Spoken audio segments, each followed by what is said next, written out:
Una noche estaba aquí solo. Escuché algo atrás del puesto, como si alguien estuviera respirando fuerte.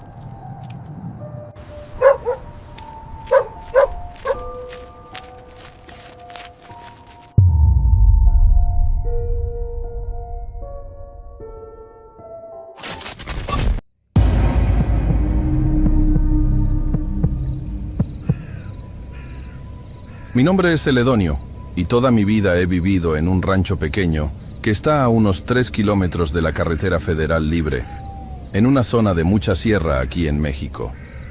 Es un tramo donde hay muchas curvas cerradas, mucha bajada, y el monte crece muy espeso a los lados del asfalto. Como la tierra del rancho ya no daba para mantener a la familia, y el agua de temporal ha estado fallando estos últimos años, decidí poner un puesto de comida a la orilla de la carretera, para sacar algo de dinero extra. El lugar que escogí es un pequeño claro de tierra apisonada que queda justo en el kilómetro 42. Es un buen punto porque hay un acotamiento ancho de grava donde los traileros y los choferes de los camiones de carga pueden estacionarse sin estorbar el paso de los demás carros. El puesto lo construí yo mismo con la ayuda de un vecino que se llama Baudelio. Nos tomó casi 2 semanas levantarlo. No es nada grande ni lujoso. Clavamos 4 postes gruesos de madera de pino crudo directo en la tierra, haciendo unos hoyos de medio metro de profundidad para que el viento no se los llevara, porque en las tardes sopla muy fuerte por la cañada. Arriba le pusimos una estructura sencilla de madera y la cubrimos con 6 hojas de lámina galvanizada que amarré con alambre recocido. El piso es de pura tierra, pero todos los días lo barro y le echo agua con una cubeta para que no se levante el polvo cuando pasan los camiones pesados. De un lado puse una barra de madera que cubrí con un mantel de plástico floreado que compré en el mercado del Pueblo Grande, y frente a la barra acomodé 4 bancos altos de plástico rojo. Detrás de la barra es donde yo trabajo. Ahí tengo mi equipo. Armé un fogón con ladrillos rojos unidos con lodo y ceniza, y encima le puse un comal grande de fierro donde caliento las tortillas y doro la carne. A un lado del fogón tengo un tronco grueso de mezquite que uso como tabla para picar la carne. Y del otro lado tengo la hielera blanca donde guardo todo para que no se eche a perder con el calor del mediodía. Mi rutina siempre ha sido la misma desde que abrí hace 4 años. Me levanto todos los días a las 3 de la mañana. A esa hora el frío de la sierra es muy fuerte. Cala en los huesos y el aire huele a pino húmedo y a tierra mojada por el rocío. Me lavo la cara con agua fría del tambo. Me pongo mis botas de trabajo, mi chamarra de lana gruesa y mi sombrero, y salgo caminando por la brecha de terracería que conecta mi rancho con la carretera. Llevo conmigo una carretilla donde cargo la carne cruda, los garrafones de agua, las verduras para la salsa y una bolsa de carbón y leña de encino que corto yo mismo en el monte. Caminar esos 3 kilómetros en la oscuridad me toma como 40 minutos. No uso linterna porque ya me sé el camino de memoria, y la luz de la luna casi siempre es suficiente para ver dónde piso. El sonido de mis botas pisando la grava y el canto de los grillos son las únicas cosas que se escuchan a esa hora. Cuando llego al puesto, lo primero que hago es quitar la lona azul gruesa que dejo amarrada por las noches para tapar el fogón y la barra. La desato de los postes y la doblo con cuidado. Luego empiezo a preparar el fuego. Acomodo unos pedazos de ocote en el centro del fogón. Pongo leña de encino alrededor formando una casita y le prendo un cerillo. El ocote prende rápido y suelta un humo negro y un olor a resina muy fuerte. Cuando la leña de encino agarra el fuego, el humo se vuelve blanco y huele diferente, a madera tostada. Espero a que se hagan brasas rojas y calientes para poner el comal encima. Mientras el comal va agarrando temperatura, empiezo a preparar la carne. Yo vendo tacos de bistec, de chorizo y de suadero. Saco la carne de la hielera. El suadero ya lo traigo precocido desde mi casa, pero aquí lo termino de freír en su propia grasa en una orilla del comal. El sonido de la grasa chillando sobre el fierro caliente es lo primero que rompe el silencio de la madrugada en la carretera. Saco mi cuchillo grande, el que tiene el mango de madera remachado y la hoja ancha de acero al carbón, y empiezo a picar el bistec crudo sobre el tronco de mezquite. El golpe del metal contra la madera suena seco, tac, tac, tac. Corto la carne en pedazos pequeños, le echo sal de grano y la aviento al centro del comal. Luego pico la cebolla blanca y el cilantro fresco. El olor de la cebolla cortada se mezcla con el humo de la leña y el olor a manteca del suadero. Para las 5 de la mañana, el puesto ya está funcionando. A esa hora todavía está oscuro, pero ya empiezan a pasar los primeros camiones. La luz amarilla de sus faros corta la neblina que siempre baja por la cañada a esa hora. Algunos choferes ya me conocen. Ven el humo de mi fogón iluminado por un foco ahorrador que tengo colgado de la lámina y que conecto a la batería de un carro viejo, y empiezan a frenar desde 100 metros antes. El sonido de los frenos de aire y el crujir de las llantas pesadas sobre la grava del acotamiento es fuerte. Se bajan, se sientan en los bancos rojos, me piden sus órdenes, comen rápido, me pagan con billetes arrugados o monedas frías, y se van. Así es mi día, viendo pasar el tráfico, aguantando el ruido de los motores, el olor a diésel quemado, el calor del comal en la cara y el polvo de la carretera que se pega en la ropa. Todo era normal, un trabajo pesado pero honrado, hasta hace 3 meses. Fue un martes a mediados de noviembre. Recuerdo bien la fecha porque estaba haciendo mucho más frío de lo normal. Ya eran casi las 11 de la noche. Yo normalmente cierro a las 10, limpio el comal con una espátula y la mitad de una cebolla, recojo mis cosas en la carretilla y me regreso al rancho. Pero ese día había pasado un accidente más adelante, cerca del kilómetro 50, y el tráfico se había quedado parado por horas. Muchos carros y camiones pasaban a vuelta de rueda, así que decidí quedarme un rato más para vender lo último que me quedaba de carne. Ya había poca luz. La batería que alimenta mi foco estaba perdiendo fuerza, y la luz se veía mortecina, parpadeando un poco. El tráfico pesado ya se había desahogado, y la carretera estaba casi vacía de nuevo. De repente, escuché el motor de un carro acercándose muy rápido desde el sur. No era el sonido pesado de un tráiler, sino el motor revolucionado de una camioneta. Escuché cómo las llantas derraparon en el asfalto cuando frenó de golpe. No se estacionó en mi acotamiento, sino que se detuvo bruscamente al otro lado de la carretera, a unos 50 metros de mi puesto, casi en la entrada de un camino de terracería que lleva a una mina abandonada. Me quedé quieto detrás de la barra, con el trapo húmedo en la mano con el que estaba limpiando el mantel de plástico. Segundos después, escuché otro motor, este más ronco. Otra camioneta llegó a toda velocidad y se frenó justo detrás de la primera. Las luces altas de la segunda camioneta iluminaron la parte trasera de la primera, levantando una nube de polvo gris que se quedó flotando en el aire frío. Escuché que se abrieron y cerraron puertas de metal con mucha fuerza. El sonido rebotó en los cerros. Fueron 3 portazos. Luego escuché voces de hombres, gritos roncos, palabras que no pude entender porque estaban muy lejos y el viento soplaba en contra. No quise asomarme mucho.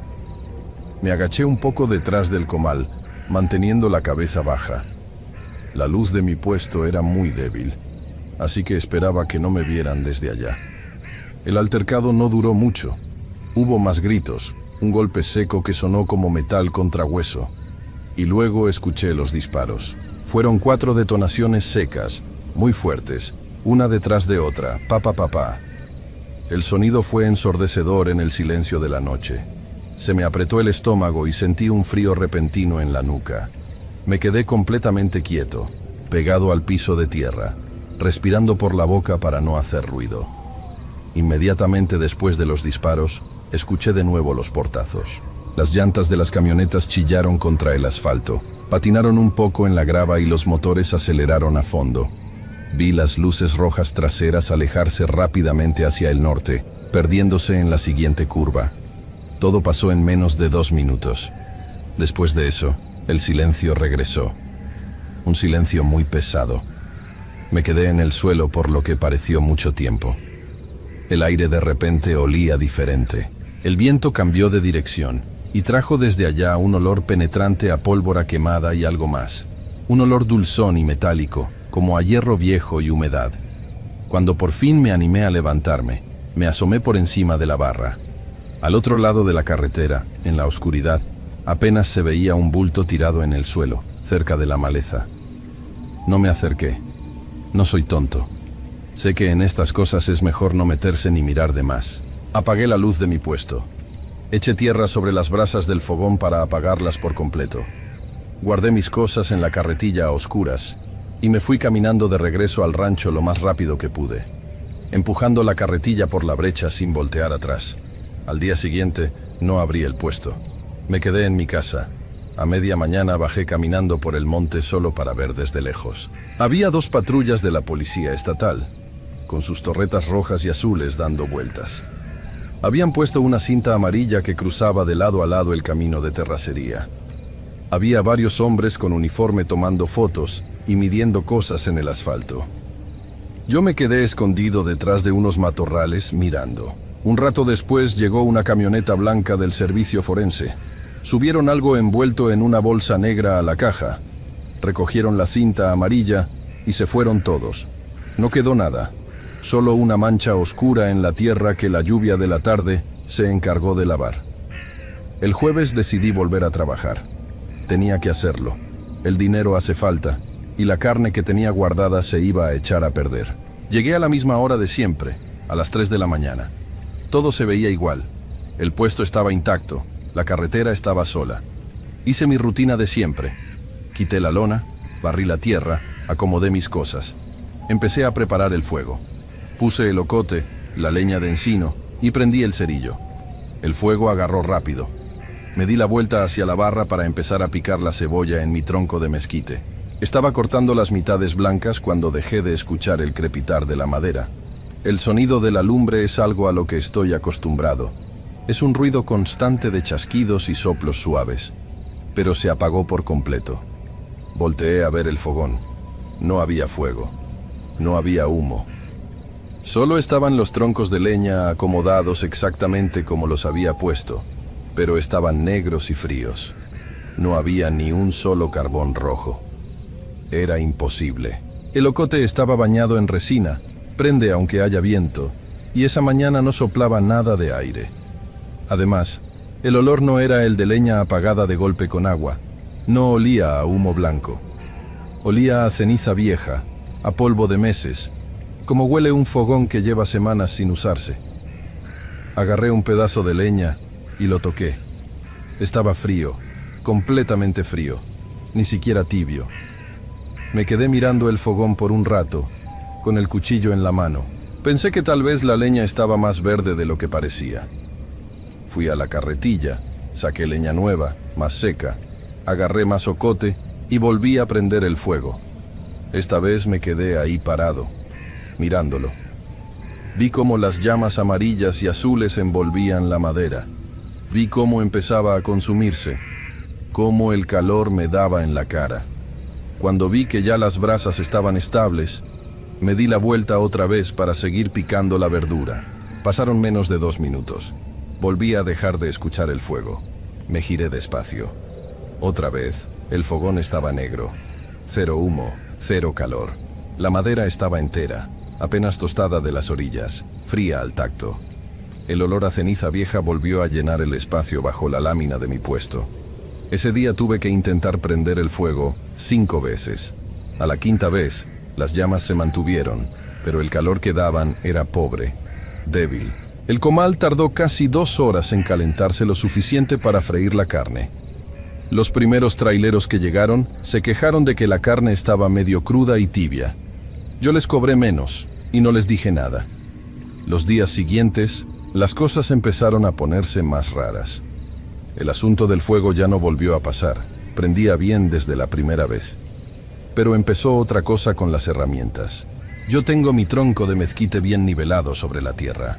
No se mueve. Pesa como 50 kilos. Ahí es donde pico todo. Cuando no estoy usando el cuchillo cebollero o el hacha pequeña para los huesos, los clavo en la madera del tronco, cerca de la orilla derecha, o los dejo acostados en el centro, bien apoyados. Un viernes en la madrugada, estaba yo dándole vuelta a unas tortillas en el comal. No había clientes, no había carros pasando, el puesto estaba en silencio. De reojo, vi un movimiento rápido a mi derecha. Escuché un golpe sordo en el suelo de tierra. Tac. Volteé. El cuchillo cebollero grande estaba tirado en el piso, junto a la pata de mi banco. Yo lo había dejado acostado en el centro del tronco de mezquite, lejos de las orillas. No había forma de que se cayera solo. No rodaba. Tiene el mango plano y la hoja muy ancha. Me agaché, lo recogí, le limpié la tierra con el trapo húmedo y lo volví a poner en el centro del tronco. Lo miré fijamente. No se movió. Seguí trabajando. Media hora después, estaba yo despachando a un chofer de un camión tortón. Le estaba sirviendo su consomé en un vaso térmico. El hombre estaba parado frente a la barra, del otro lado. De pronto, escuchamos otra vez el sonido. Tac. El chofer se me quedó viendo. Yo bajé la mirada. El hacha pequeña, la que uso para trozar los huesos de la res, estaba en el suelo. Esta vez, yo la había dejado clavada profundamente en la madera del tronco. Yo mismo la había incrustado con fuerza de un golpe recto. Se necesita tirar de ella con las dos manos para sacarla. Y ahí estaba en el suelo, con la hoja sucia de tierra. El chofer me preguntó si tenía ratas grandes. Le dije que seguro fue una vibración de los camiones pesados que pasan. Él asintió con la cabeza, agarró su vaso y se fue. Yo me quedé solo, recogí el hacha y la guardé en la hielera. Ese día trabajé sin soltar el cuchillo de la mano. Lo traía en la mano derecha hasta cuando cobraba. La semana siguiente fue la carne. El suadero se cocina lento. Se pone en un cazo pequeño de cobre con manteca de cerdo a fuego medio bajo.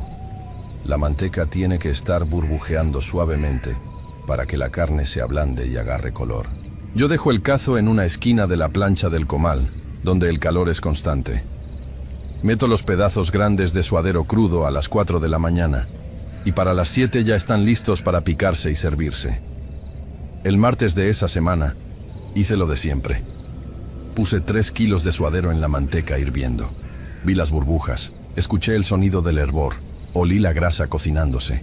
2 horas después, saqué las pinzas largas de metal para darle la vuelta a los pedazos de carne. Metí las pinzas en la manteca, que seguía haciendo burbujas en las orillas del cazo. Agarré el pedazo más grande de suadero. Lo sentí raro en las pinzas, muy pesado, rígido. Lo saqué de la manteca y lo puse sobre mi tronco de mezquite. La carne por fuera se veía blanca, como si apenas se hubiera empezado a cocer. La toqué con el dedo índice. Estaba fría, no tibia, no a temperatura ambiente. Estaba fría, helada, como si la acabara de sacar del fondo de la hielera donde guardo el hielo en bloques. El centro de la pieza estaba duro, congelado. Miré el cazo. La manteca en las orillas del cobre estaba hirviendo, haciendo burbujas grandes y reventando. Pero en el centro, donde estaba hundida la carne, la manteca estaba opaca, espesa, casi sólida y de color blanco mate. Metí el dedo en la manteca del centro, ignorando el sentido común. Estaba helada. El líquido alrededor hervía a más de 100 grados, pero en el medio había un foco de frío que no tenía explicación. Tuve que tirar toda esa carne y la manteca en el monte, detrás de los matorrales.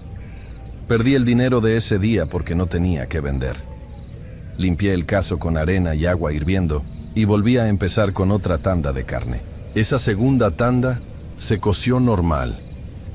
No hay razones lógicas para que pase eso. Yo solo anoto lo que veo con mis propios ojos y toco con mis propias manos. Después de lo de la carne, traté de ignorar todo. Me repetía que yo estaba cansado, que trabajar tantas horas de madrugada afecta la cabeza, que tal vez me había equivocado en mis rutinas. Pero lo que pasó hace 3 días ya no me dejó mentirme más. Llegué a mi hora normal, 3 de la mañana. Había mucha niebla esa madrugada. Una niebla espesa, de color blanco sucio, que bajaba por los cerros y se quedaba estancada sobre la carretera. La visibilidad era nula a más de 10 metros. El frío era húmedo y pegajoso. Dejé mi carretilla junto al puesto y me acerqué para desatar la lona. Mientras quitaba el primer nudo del poste izquierdo, levanté la vista hacia los bancos de plástico rojo que están frente a la barra. A través de la niebla y la poca luz que daba la luna, me pareció ver un bulto sentado en el banco de la orilla derecha, el que queda más lejos de mi área de trabajo, casi pegado al inicio de la zanja del acotamiento. Pensé que era un cliente que había llegado caminando. A veces pasa, peones de los ranchos cercanos que van hacia la parada del camión foráneo y llegan temprano a pedir un café de olla o un taco mañanero. Solté la lona y me acerqué un poco, caminando despacio por la tierra de mi lado de la barra. No dije buenos días ni nada, solo me acerqué para ver si me pedía algo. Conforme daba los pasos, el sonido de mis botas en la tierra mojada era muy claro. El bulto seguía inmóvil. Parecía un hombre encorvado hacia adelante, con los codos apoyados sobre el mantel de plástico de la barra. No se le veía la cara. Llevaba puesta una chamarra oscura y una gorra que le tapaba la cabeza. Estaba muy quieto, demasiado quieto. No se veía el movimiento de su espalda al respirar, ni se escuchaba el roce de la ropa. Seguí avanzando hasta quedar justo detrás de mi área de preparar la carne. La luz del foco ahorrador la tenía apagada porque todavía no conectaba la batería. Estábamos casi a oscuras, solo con la luz pálida de la niebla. Estiré el brazo y conecté las pinzas de los cables a los bornes de la batería vieja de carro que tengo bajo el mostrador. El foco ahorrador parpadeó 3 veces y se prendió por completo, bañando la barra y los bancos con una luz blanca y fría. Levanté la mirada de inmediato hacia el banco de la derecha. Estaba vacío. No había nadie. El asiento de plástico rojo brillaba con la humedad de la niebla, pero no había ningún cliente. Miré hacia los lados, hacia la carretera vacía, hacia la zanja. Nadie se había ido caminando. No escuché pasos en la grava, ni el crujir de ramas en el monte. Para irse sin hacer ruido, tendría que haberse desvanecido. Respiré hondo y apreté los labios. Me acerqué al lado de la barra donde había visto la figura apoyada. El mantel de plástico floreado estaba mojado en esa sección exacta. No era la humedad ligera de la niebla que cubre todo por igual. Era un charco definido, como si alguien hubiera derramado un vaso grande de agua sobre la barra. Acerqué mi mano y toqué el líquido con la yema de los dedos. No era agua. Era un líquido espeso, un poco viscoso, completamente transparente. Me acerqué los dedos a la nariz para olerlo. El olor me pegó de golpe en el fondo de la garganta. Era un olor podrido, a agua estancada de pantano, mezclada con el olor a hierro oxidado, a sangre vieja y a tierra mojada. Era el mismo olor exacto que trajo el viento la noche de los disparos al otro lado de la carretera. Limpié la barra con papel periódico y un trapo seco, tiré el trapo al bote de basura y me lavé las manos con medio litro de cloro puro y jabón de polvo hasta que me ardieron los nudillos. Desde ese día tomé una decisión. Mi puesto, como dije, es abierto. Solo le ponía una lona azul por las noches para tapar las cosas. Pero el fin de semana pasado, fui a una chatarrera en el pueblo grande y compré unas cortinas metálicas viejas, de esas enrollables que usan en los negocios del centro. Con ayuda de mi vecino, reforzamos la estructura de madera del puesto y las instalamos. Ahora mi puesto es como un cajón de lámina y metal. 3 lados cerrados con las cortinas enrollables y un lado cerrado con lámina lisa. Tiene puerta y candado.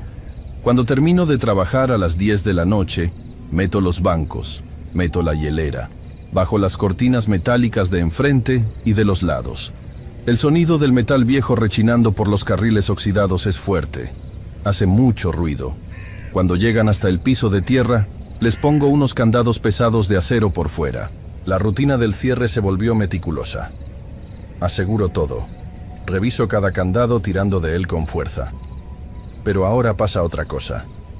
Y por eso estoy escribiendo esto. Ayer cerré a las 9:30 de la noche. Bajé la cortina central, le puse el candado. Bajé la cortina del lado izquierdo, le puse el candado. Dejé para el final la cortina del lado derecho, la que queda del lado de la zanja. Bajé la placa de metal corrugado hasta abajo. Se escuchó el golpe sordo del metal contra la tierra compactada. Puse el candado en la argolla, lo apreté hasta escuchar el clic de cierre. Me quedé agachado frente a la cortina, terminando de acomodar mi maleta de herramientas donde guardo los cuchillos para llevarlos a la casa. El silencio en la carretera era absoluto a esa hora. No había viento, no pasaban carros. Todo estaba en calma. Estando ahí en cuclillas, con la cabeza a unos centímetros de los huecos de ventilación que tiene la cortina metálica en la parte de abajo, lo escuché. Del otro lado del metal, desde adentro de mi puesto, que estaba completamente oscuro y cerrado, escuché una respiración. No era el ruido del viento colándose por las rendijas, no era un animal pequeño. Era una respiración humana, lenta, profunda, áspera. Escuché cómo tomaba aire, un sonido ronco, como si a la persona le costara trabajo llenar los pulmones, como si tuviera la garganta llena de líquido. Una pausa. Y luego la exhalación, un soplido pesado que empujó el aire hacia afuera, pasando justo por los huecos de ventilación de la cortina, dándome directamente en la cara. El aire que salió por esos agujeros era helado y apestaba a hierro viejo y humedad de pantano. Me quedé petrificado en cuclillas. El sudor frío me escurrió por la frente y me picó en los ojos, pero no me atreví a parpadear ni a hacer ruido. Escuché un segundo ciclo. Inhalación ronca y húmeda. Pausa. Exhalación fría que silbaba un poco contra la lámina. Estaba justo ahí, de pie o agachado en el interior, a milímetros del otro lado de la cortina metálica que yo acababa de cerrar. Me levanté lentamente. Recogí mi maleta sin hacer ningún ruido brusco y me alejé caminando de espaldas hacia la brecha de terracería. No corrí, porque sentí que si corría, algo en ese puesto se iba a alterar. Solo caminé a paso constante, sin dejar de mirar la estructura cuadrada y oscura de mi puesto recortada contra la noche. Hoy en la mañana volví a abrir. Las cosas estaban exactamente como las dejé. Barrí, limpié y encendí el fuego. Todo funcionó normal y los clientes vinieron como siempre. Pero sé que cuando llegue la hora de cerrar, tendré que bajar las cortinas metálicas de nuevo.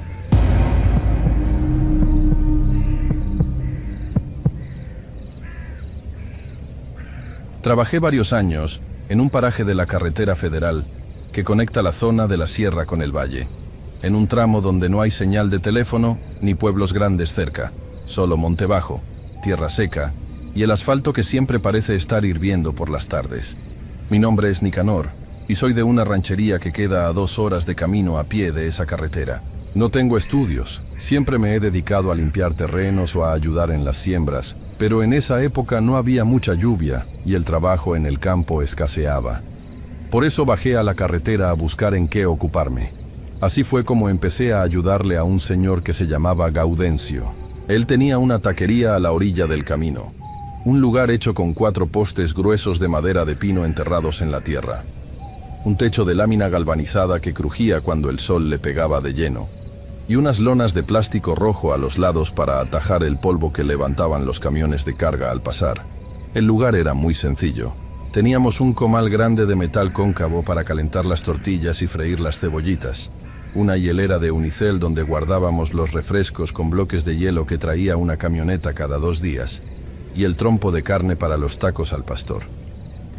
Gaudencio había mandado a hacer la máquina del trompo con un herrero de su pueblo. Era una estructura de hierro pesado, con una base cuadrada y un tubo central de acero grueso. Atrás, tenía los quemadores de gas, unas placas de cerámica con agujeros por donde salía el fuego cuando abríamos la llave del cilindro. La rutina era siempre la misma, de lunes a domingo. Llegábamos a las 6 de la mañana. El aire a esa hora todavía estaba frío y olía a humedad y a la resina de los huizaches. Yo me encargaba de barrer la tierra suelta alrededor del puesto, echando un poco de agua con una cubeta para que no se levantara la polvareda. Después, acomodaba las 4 mesas de plástico blanco, que ya estaban rayadas y manchadas de grasa vieja, y ponía las sillas. Mientras tanto, Gaudencio bajaba las tinas de plástico de su camioneta. Ahí traía la carne de puerco ya fileteada, muy delgada. La preparación de la carne era un proceso largo. Gaudencio usaba una mezcla de chiles secos, achiote, vinagre blanco, ajo y algunas especias que molía hasta hacer una pasta roja muy espesa. Esa pasta se la untaba a cada rebanada de carne con las manos y la dejaba reposar desde la tarde anterior. Para armar el trompo, poníamos la varilla de acero sobre una mesa. Primero se clavaba una cebolla grande en la base para que sirviera de soporte, y luego íbamos ensartando los pedazos de carne, uno por uno, apretándolos bien. Gaudencio me enseñó que la carne tenía que quedar bien compacta, sin huecos de aire, para que al cocinarse no se desarmara. Íbamos dándole la forma, más ancha arriba y más angosta abajo, como un trompo de juguete. Hasta arriba le poníamos un trozo de grasa de puerco para que, al derretirse con el calor, fuera escurriendo y bañando toda la carne, y coronábamos todo con media piña pelada. Cuando terminábamos de armarlo, pesaba unos 30 o 40 kilos. Entre los dos lo levantábamos y lo encajábamos en el motorcito de la base de la máquina. Encendíamos los quemadores con un papel periódico enrollado y prendido con un cerillo. El sonido del gas saliendo a presión era un silbido constante que te acompañaba todo el día. Al principio, la llama era azul, pero cuando las placas de cerámica se calentaban, se ponían de un color naranja brillante y el calor que aventaban se sentía a 2 metros de distancia. Yo me quedaba cerca del comal picando el cilantro, la cebolla blanca y los rábanos, poniéndolos en recipientes de plástico para que los clientes se sirvieran. El olor a carne asándose mezclado con el adobo empezaba a llamar a los camioneros cerca de las 10 de la mañana. Los frenos de aire de los tráileres sonaban fuerte cuando se orillaban en la terracería, levantando nubes de polvo blanco que se quedaban flotando en el aire caliente. El trabajo era duro por el calor. El sol calentaba la lámina del techo, el asfalto irradiaba bochorno y el fuego del trompo quemaba la cara. Gaudencio se pasaba horas de pie frente al fuego, con un cuchillo largo y bien afilado. Con la mano izquierda hacía girar el trompo lentamente desde la varilla superior, y con la derecha iba rebanando las partes de la carne que ya estaban tostadas y doradas. Los pedazos caían directamente sobre la tortilla pequeña que sostenía abajo. La grasa normal de la carne y del adobo escurría constantemente. Era un líquido anaranjado, casi rojo, que caía en la charola de acero inoxidable que estaba en la base. Ese líquido olía a chile tostado, a manteca de puerco y a especias. Yo usaba una esponja y agua con jabón en polvo para limpiar esa charola cada par de horas, porque si la grasa se acumulaba mucho y se enfriaba, se hacía una pasta blanca muy difícil de quitar. Todo transcurría con normalidad durante los primeros meses. Vendíamos bien. La gente que pasaba por la carretera ya nos conocía, y no había mayores contratiempos más que algún perro callejero que se acercaba a buscar sobras, o los mosquitos que salían cuando caía la tarde, y prendíamos el foco amarillo que colgaba del centro del techo. El cambio ocurrió a mediados de noviembre. Recuerdo que había sido un día particularmente seco y caluroso, sin viento. Ya era tarde. Pasaban de las 8 de la noche. El cielo estaba negro, y la única luz era la de nuestro foco amarillo y la de los faros de los carros que pasaban zumbando por la carretera. El trompo ya iba a la mitad. Se veía más delgado, con la varilla de metal asomándose un poco por la parte de arriba. Yo estaba limpiando una de las mesas con un trapo húmedo cuando un muchacho que nos ayudaba de vez en cuando a lavar los platos, un joven callado que se llamaba Rufino, se me acercó. Llevaba una cubeta de agua sucia en la mano y me hizo una seña para que mirara hacia el puesto de Gaudencio. Me acerqué al trompo. Gaudencio había ido atrás del puesto a orinar en el monte. Me quedé parado frente a los quemadores, sintiendo el calor seco en la piel. Rufino señaló la charola de la base. Miré con atención. Normalmente, como dije, la grasa que escurría era de un color naranja vivo, pero lo que estaba goteando en ese momento de la parte baja de la carne era diferente. Era una gota espesa, completamente negra. Parecía aceite de motor quemado. Cayó en la charola metálica y no se esparció como la grasa normal, sino que se quedó ahí, como una mancha densa. Me agaché un poco para ver mejor. El calor me golpeó los ojos. La gota negra no venía de la superficie tostada de la carne, sino que parecía brotar de más adentro, de cerca de la varilla central, y escurría lentamente por entre las capas de puerco adobado. No le di mucha importancia al principio. Pensé que tal vez Gaudencio había dejado quemar alguna parte del adobo más de la cuenta, o que era hollín de los quemadores de gas. Agarré mi trapo y limpié la charola. Al pasar el trapo sobre la mancha negra, noté que la textura era rara. No resbalaba como la manteca. Era pegajosa, como si fuera una resina de árbol. y manchó el trapo de un color muy oscuro, casi violeta en los bordes. Cuando enjuagué el trapo en la cubeta de agua, me llegó un olor extraño. No era el olor a carne asada ni a grasa quemada. Era un olor profundamente dulce, muy concentrado. Se parecía al olor de la caña de azúcar cuando la dejas pudrir al sol por varios días. Una dulzura pesada y empalagosa que se te metía por la nariz y te dejaba un sabor amargo en la parte de atrás de la garganta. Tiré el agua sucia en la tierra de atrás y no dije nada. Gaudencio regresó, tomó su cuchillo y siguió atendiendo a un par de chóferes que acababan de llegar. Al día siguiente, armamos el trompo como siempre. La carne cruda se veía normal, roja por el adobo, fresca. Las cebollas estaban blancas y firmes. El gas siseó y el fuego prendió con fuerza. Durante la mañana y parte de la tarde, todo transcurrió sin novedad. La grasa caía naranja y transparente.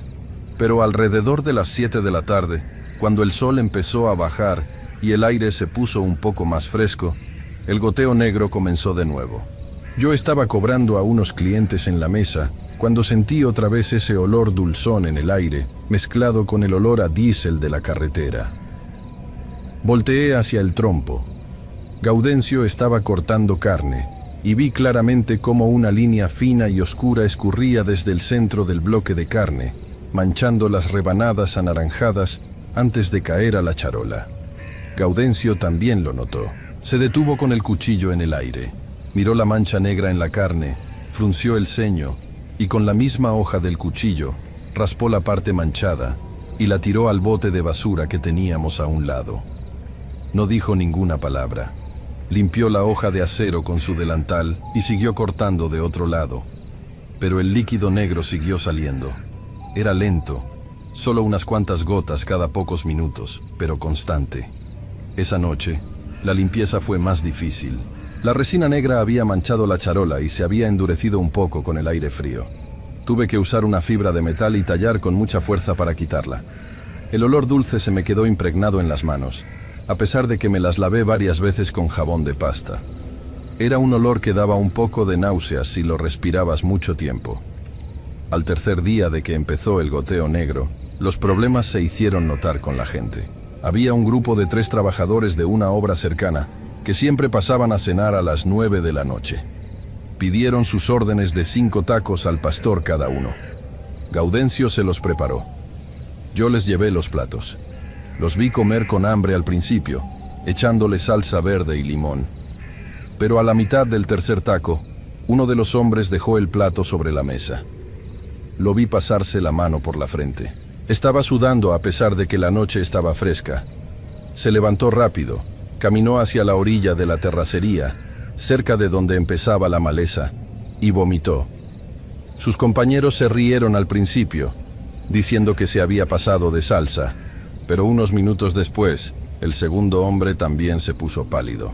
Dejó el taco a medio morder, escupió en una servilleta y dijo que la carne sabía rara, que estaba como echada a perder, pero de una forma que no sabía explicar.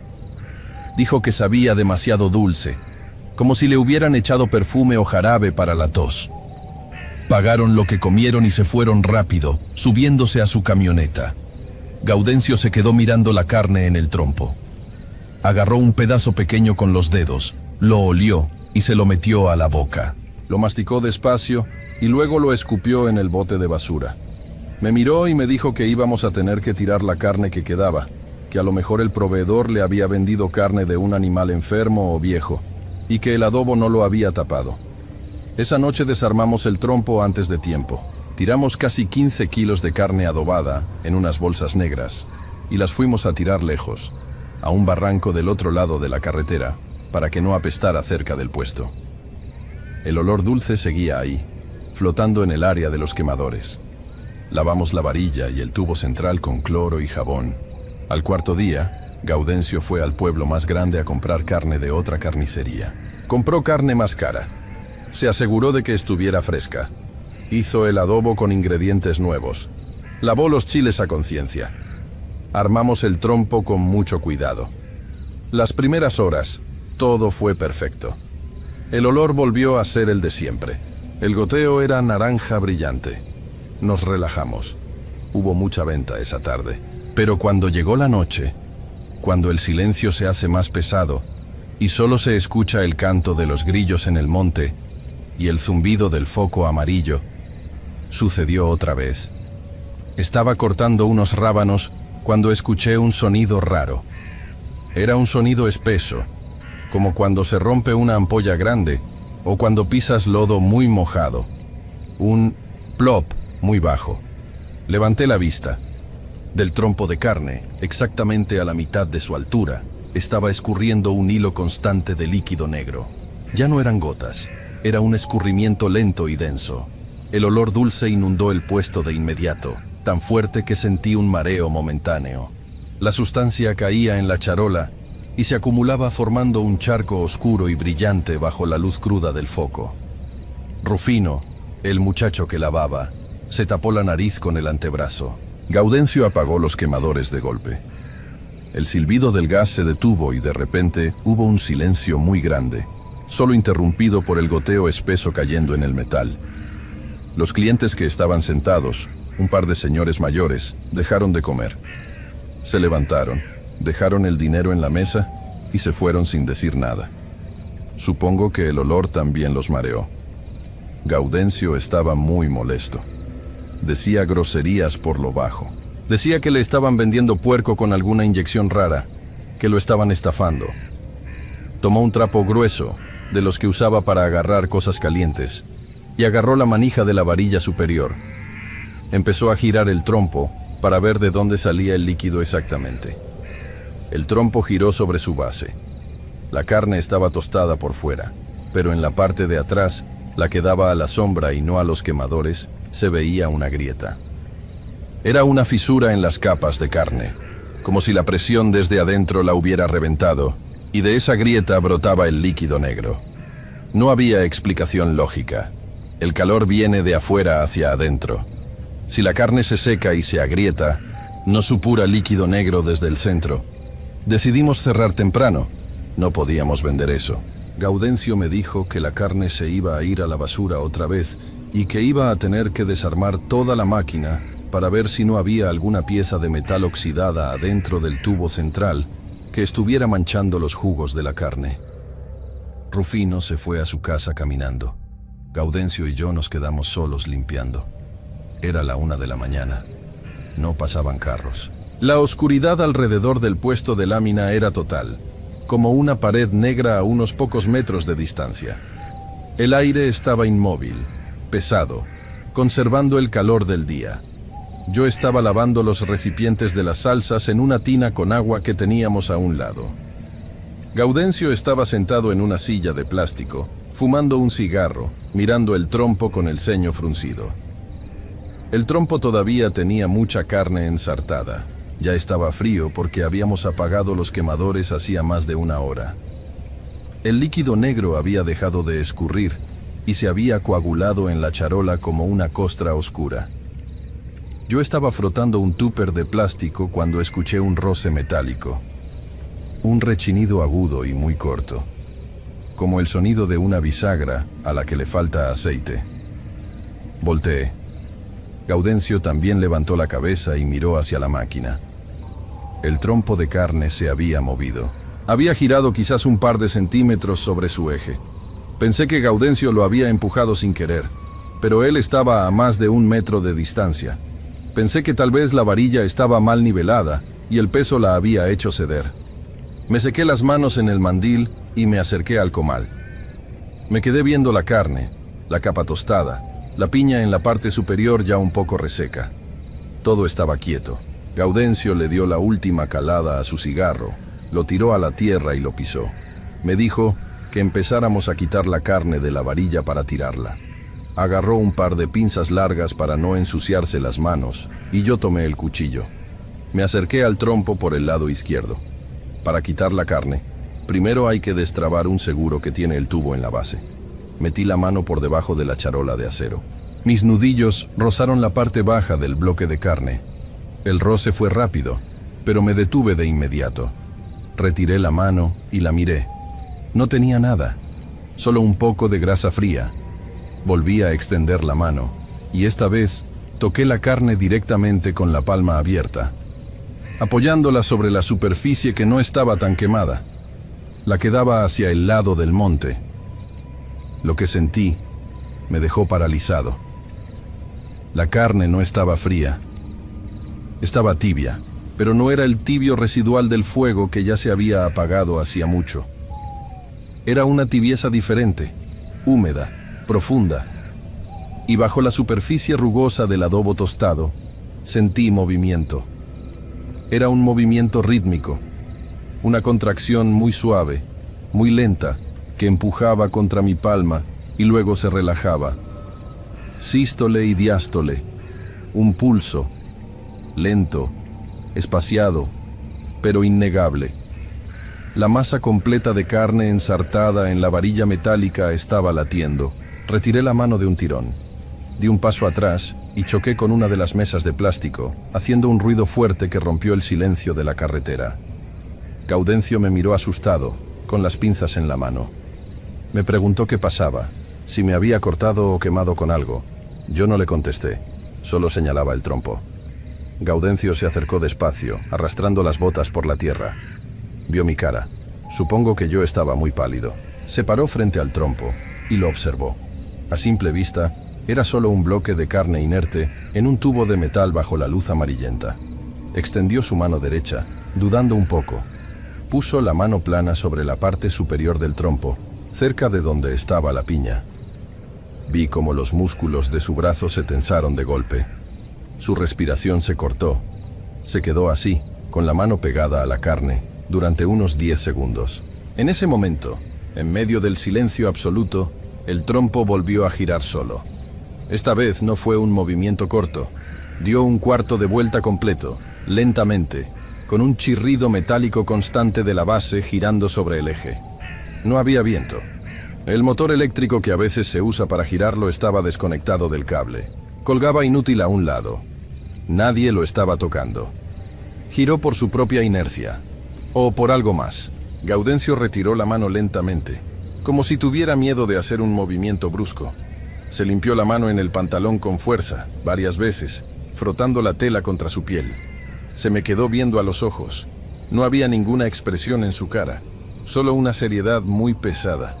Me dijo con voz muy baja que recogiera mis cosas, que nos íbamos. Dejamos el puesto así como estaba. No limpiamos la charola, no tiramos la carne, no lavamos el comal, apagamos el foco, subimos a la camioneta de Gaudencio y manejamos por la carretera en silencio. El camino de regreso a mi ranchería se me hizo eterno. En la cabina de la camioneta todavía se sentía ese olor dulce y empalagoso que traíamos impregnado en la ropa y en el pelo. Al día siguiente no bajé a la carretera temprano. Me quedé en mi casa ayudando a mi madre a cortar leña. Cerca del mediodía llegó Gaudencio en su camioneta. Venía con un mazo de metal pesado, pinzas de corte, un soplete y unas gafas de protección. Me dijo que lo acompañara, que íbamos a desmontar la máquina. Llegamos al puesto a la 1 de la tarde. El sol estaba en su punto más alto, quemando la tierra. El puesto se veía normal, solo un poco abandonado por la falta de movimiento. El trompo de carne seguía ahí, ensartado, bajo el calor del sol. Se había oscurecido mucho, casi hasta ponerse negro, y la superficie estaba cuarteada. Decenas de moscas verdes zumbaban alrededor, pero extrañamente, ninguna se posaba sobre la carne. Volaban en círculos cerrados a un palmo de distancia, pero no tocaban el trompo. El olor dulce ahora era asfixiante, mezclado con el calor rancio de la tarde. Gaudencio se puso unos guantes gruesos de carnaza. Me dio otros a mí. Con un machete, empezó a cortar grandes trozos de la carne cruda y cocida, tirándola directamente al piso de tierra. La carne estaba correosa, dura, resistiendo el filo del machete. Al llegar a la parte central, cerca del tubo, la textura cambió. El cuchillo se atoró en algo blando y fibroso, y más de ese líquido negro y espeso empezó a brotar a borbotones sobre sus guantes y sobre la base de metal. Gaudencio trabajó rápido, en silencio, respirando por la boca para no sentir el olor.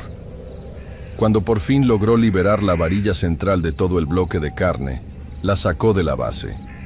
El tubo de acero, que debería haber estado liso y brillante, se veía extraño. Gaudencio lo puso sobre la mesa y tomó el soplete y unas pinzas para desenroscar la tapa superior del tubo, la parte que sirve de agarradera. Le costó mucho trabajo. El metal crujía. Cuando por fin desenroscó la tapa, la levantó. Me acerqué para mirar el interior del tubo hueco de acero. Por dentro, el metal estaba completamente recubierto de algo. Parecía óxido, pero un óxido reciente, húmedo, de un color rojizo oscuro casi marrón. Tenía volumen, textura, como si una capa de esponja de metal hubiera crecido a lo largo de las paredes internas del tubo. Y de esa capa esponjosa y oxidada, seguía escurriendo, muy lentamente, un hilo muy fino de la sustancia negra y dulce. Gaudencio no dijo nada. Metió el tubo en la batea de su camioneta, tiró la base de los quemadores también, metió las lonas, las sillas y las mesas. Desmontamos todo el puesto en menos de 2 horas. La estructura de madera la dejó ahí. Subió a la camioneta y me dijo que me llevaría a mi rancho. Le pregunté qué iba a hacer con la máquina. Me contestó, mirando al frente por el parabrisas mientras manejábamos, que la iba a llevar a un deshuesadero en la ciudad para que la fundieran entera. El negocio no volvió a abrir. La gente de los camiones que pasaba por ahí seguramente se extrañó de ya no ver la lona roja, pero en la carretera los lugares aparecen y desaparecen rápido y a nadie le importa mucho. 3 semanas después, supe que Gaudencio se había ido del pueblo. Se mudó con unos familiares al norte para trabajar en la cosecha del tomate. Nunca me pagó esa última semana que trabajamos juntos, pero tampoco se la cobré. Yo seguí con mi vida en la ranchería, trabajando la tierra. A veces me toca bajar a la carretera a tomar algún autobús o a comprar algún encargo. Cuando paso por ese kilómetro exacto, todavía veo los 4 postes de madera enterrados, ya grises por el sol y secos, y un círculo negro en la tierra donde siempre caía la grasa de la charola. Un círculo donde, no importa cuánto llueva o cuánto tiempo pase, nunca ha vuelto a crecer ni una sola brizna de hierba. A veces, si el viento sopla de cierta manera, creo sentir por un segundo ese olor dulzón y espeso, pero me digo a mí mismo que es la fruta pudriéndose en el monte o la savia de los árboles bajo el calor. Nunca le he contado esto a nadie de mi familia, porque son cosas que no tienen sentido y la gente del campo es muy práctica. Si algo no tiene sentido, es mejor no mirarlo y dejarlo atrás. Por eso lo escribo aquí, sin buscar explicaciones, solo dejando el registro de cómo fueron los hechos, paso a paso. En aquellos días en los que el trompo de carne en ese puesto de la carretera empezó a gotear negro y a moverse solo bajo la luz de un foco amarillo, en medio de la nada.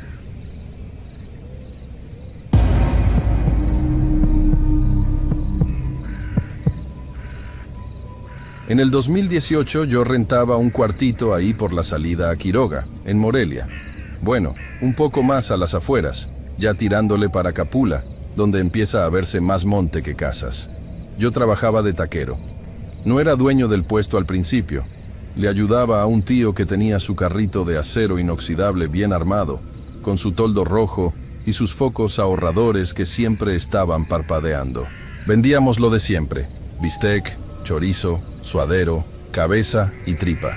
La tripa es una chinga lavarla, la neta, pero es lo que más deja si la sabes dorar bien. Mi tío se enfermó de la diabetes, se le complicó una pierna y pues me dejó el jale a mí. Me dijo: págamelo como vayas pudiendo, mijo. Y pues yo me quedé con el paquete. El problema de los tacos no es la desvelada. Uno se acostumbra a dormir a las 6 de la mañana y despertarse a la 1 de la tarde. El pedo es la carne. Si quieres dar el taco a buen precio para que la raza de la colonia te compre, tienes que buscarle mucho. Los del centro dan el taco a 20, 25 pesos, pero acá en la orilla, si lo pasas de 15, la gente ya no se para. Tienes que rascarle centavos a la ganancia. Yo iba al rastro municipal, allá por la salida a Charo. Tenía que ir en la tarde a apartar la mercancía con un introductor que conocía a mi tío, un tal Goyo. El Goyo me daba precio, pero a veces la carne venía muy dura, mucho nervio. Tenía que pasarme horas fileteando y picando para que no se sintiera tanto en el taco. Además, la pinche carne subía cada semana. Que si la gasolina, que si el alimento de las vacas, puras excusas. Pero el chiste es que a mí me costaba más, y mis clientes no me aguantaban un aumento de precio. Estaba ahorcado. Había noches que sacaba nomás para volver a surtir y comprarme una coca y unos cigarros. Un martes, de esos días que no hay venta, que las calles están solas y nomás se escucha el ruido del aire en la lona, estaba yo lavando la plancha. Ya era como la 1:30 de la mañana. Yo le tallaba con media cebolla y un chorro de aceite quemado para quitarle lo negro, cuando se paró una camioneta. Era una Nissan Estaquitas vieja, de esas que suenan a lata suelta, color blanca pero ya percudida, con una lona azul amarrada atrás. Se bajó un vato, chaparro, moreno, con una gorra de los Tigres del Norte bien bajada hasta los ojos y una chamarra de mezclilla grandísima para él. ¿Ya cerraste, jefe?, me preguntó. Tenía una voz como rasposa, como si trajera flemas atoradas. Ya, compa, ya no hay nada. Nomás me quedó tantita cabeza, pero ya está fría. No, no vengo a tragar, me dijo, y se recargó en el carrito, del lado de los tuppers. Vengo a ofrecerte mercancía. Yo seguí tallando la plancha. La neta pensé que era mercancía robada. A veces pasan teporochos o raterillos vendiendo licuadoras, herramienta, cosas así. Pero el güey me dijo que traía carne.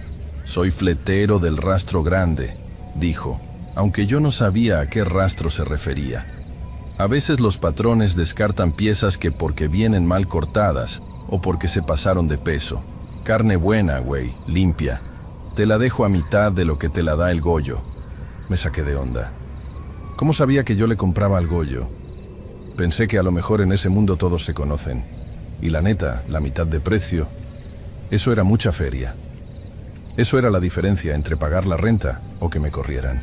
A verla, le dije. El vato caminó a la parte de atrás de su camioneta, desamarró un lado de la lona y sacó una bolsa negra, de esas de basura pero gruesa. La puso sobre la tabla de picar de mi carrito. Hizo un ruido pesado, como un golpe seco. Pa. No escurría sangre, eso me fijé luego. La carne fresca siempre suelta esa agüita roja. Esta no. Abrió el nudo de la bolsa. Adentro había unos trozos de carne. Se veían bien, rojitos, con una grasita blanca muy limpia en las orillas. Olía, pues, a carne cruda, a lo mejor un poco dulce, como a hierro, pero no olía mal. Es diezmillo, dijo el güey, y traigo algo parecido al suadero. 50 kilos te los dejo en... Y me dijo un precio de risa. Era casi regalado. Le dije que sí. No lo pensé mucho, la verdad. Saqué lo que había vendido esa noche. Le pagué y el güey me bajó otras 2 bolsas. Las metí a mis hieleras grandes de unicel y les eché el hielo que me sobraba. Mañana paso a la misma hora por si quieres más, dijo el vato, y se trepó a su camioneta. Arrancó sin prender las luces hasta que llegó a la esquina. Al día siguiente me puse a preparar esa carne. Desde que la saqué de la hielera noté cosas raras. Digo, uno que maneja carne todos los días se da cuenta de los detalles. La carne normalmente, cuando está fría, se pone rígida. Esta madre seguía suave. Haz de cuenta que la tocabas y se sumía el dedo y tardaba un chingo en volver a su forma. Parecía como plastilina o no sé, algo así. Y al picarla, el cuchillo pasaba como si fuera mantequilla. No había un solo nervio, cero. La piqué toda y en la noche la llevé al puesto. Prendí los quemadores, dejé que la plancha agarrara lumbre y eché el primer puño de esa carne con un chorrito de aceite. Y ahí fue la primera cosa que me sacó mucho de pedo. La carne en la plancha chilla. Hace tss, suelta jugo. La grasa se derrite y hace humo. Y los pedazos se hacen chiquitos, se encogen. Pues esta carne no. Cayó en la plancha y nomás se quedó ahí. Hacía un ruidito muy bajito, como cuando hierve el agua, pero no soltó humo, no soltó grasa, y no se encogió ni 1 milímetro. Los cuadritos que corté se quedaron exactamente del mismo tamaño. Se coció muy rápido, se puso de un color cafecito, como dorado, pero parejo. Agarré un pedacito con las pinzas, lo soplé y me lo metí a la boca. Se deshizo. Literalmente no tuve que masticar casi nada. Era la carne más suave que había probado en mi vida. Sabía bien. Sabía mucho a res, pero como con un toque más fuerte, más concentrado. Le eché sal y quedó perrona. Esa noche vendí todo. La gente llegaba, pedía su orden de 5 y terminaban pidiendo otros 3, otros 5. «Te quedó bien perrón el bistec hoy, chava», me dijo un taxista que siempre cenaba ahí. «Está bien blandito». Las ventas subieron a lo pendejo en esa semana. El vato de la camioneta empezó a ir cada tercer día. Siempre llegaba entre la 1 y las 2 de la mañana. Nunca lo vi de día. Le pagaba en efectivo. Él me dejaba las bolsas negras y se iba. Nunca se quitaba la gorra y siempre estaba oscuro. Yo ni siquiera me esforcé en verle bien la cara porque, pues a mí qué chingados me importa. Mientras me trajera la carne barata, yo estaba haciendo mi guardadito, pero empezaron los detalles. Cosas que al principio no juntas, que crees que son casualidad. Primero fueron los perros. En todo puesto de la calle siempre hay perros callejeros. Ahí por donde yo me ponía andaban 3. Uno pinto que estaba cojo, una perra negra bien flaca y otro güero. Siempre estaban abajo de las sillas esperando a que a alguien se le cayera un pedazo de taco o rogando con la mirada. Yo a veces les aventaba los pellejos o los nervios que no se vendían. El tercer día de usar esa carne, les aventé un puño de recortes crudos al piso. Los 3 perros se acercaron corriendo. El pinto llegó primero, olió la carne y se frenó de golpe. Dio un paso para atrás. La perra negra ni siquiera se acercó. Se quedó a 2 metros, agachó la cabeza y empezó a hacer un ruidito en la garganta, como un gruñido sordo, pero con la cola metida entre las patas. El güero nomás olió el aire, se dio la vuelta y se fue trotando rápido. Ahí se quedó la carne en el pavimento. Ni las hormigas se le subieron, güey. Luego me di cuenta de lo de las moscas. Es Michoacán. Hace calor. En la noche con las luces del puesto siempre hay mosquitos, polillas, y en los botes de basura hay moscas zumbando. Pero en mi mesa de preparación, donde yo tenía los tuppers abiertos con los kilos de carne cruda esperando a ir a la plancha, no había ni una sola.